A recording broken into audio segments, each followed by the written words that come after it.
This IELTS listening practice is not endorsed by IELTS.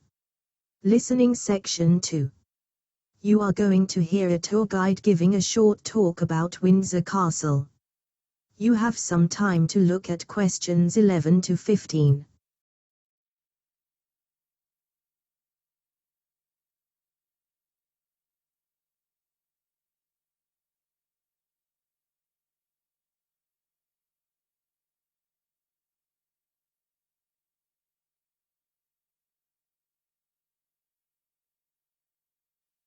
Now listen and answer questions 11 to 15. We will be arriving at Windsor in a few minutes, but before we begin the tour I'm going to give you a quick overview.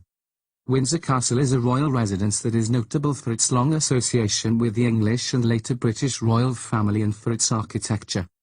Originally designed to protect Norman dominance around the outskirts of London and oversee a strategically important part of the River Thames, Windsor Castle was built as a motte and bailey, with 3 wards surrounding a central mound.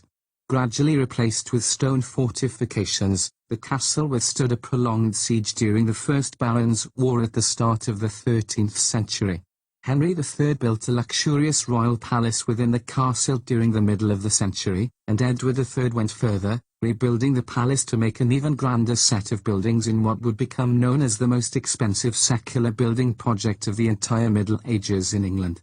Edward's core design lasted through the Tudor period, during which Henry VIII and Elizabeth I made increasing use of the castle as a royal court and centre for diplomatic entertainment.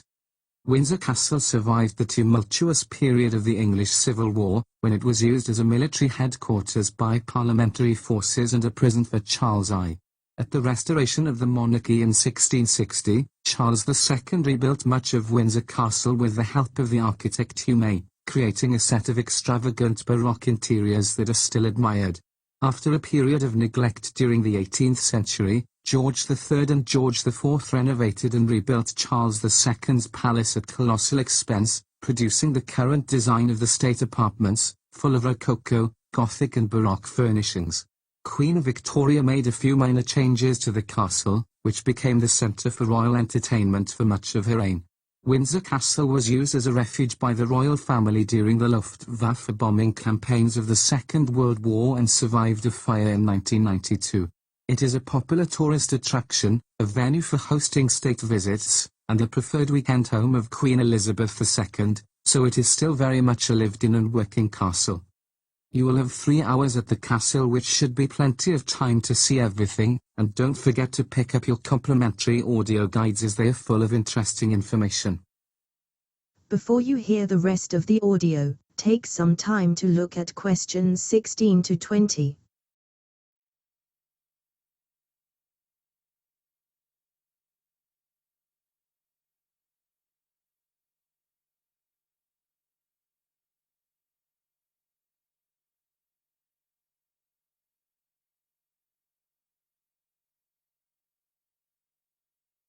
Now listen and answer questions 16 to 20.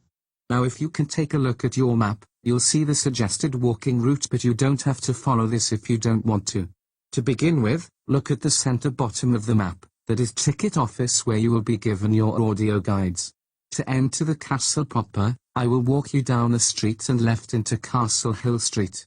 On the right as we walk to Castle are the Jubilee Gardens, which are not part of the tour but are lovely to walk through. Some of you might want to do that before entering the castle proper. Windsor Castle occupies 13 acres and combines the features of a fortification, a palace, and a small town. It has 2 basically rectangular courts that are separated by the round tower on the hill in the middle. The western court is the lower ward, and the eastern court is called the upper ward.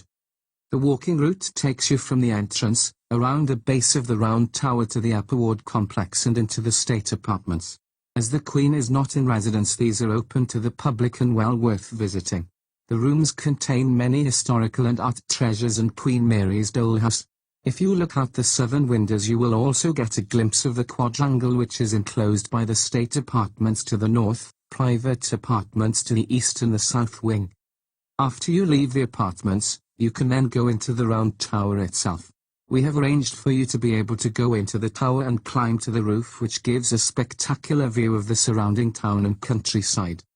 After the round tower, go back the way you came, down the hill, towards the lower ward.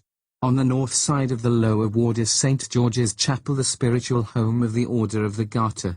At the east end of St. George's Chapel is the Lady Chapel, originally built by Henry III in the 13th century and converted into the Albert Memorial Chapel between 1863 and 1873 by Queen Victoria.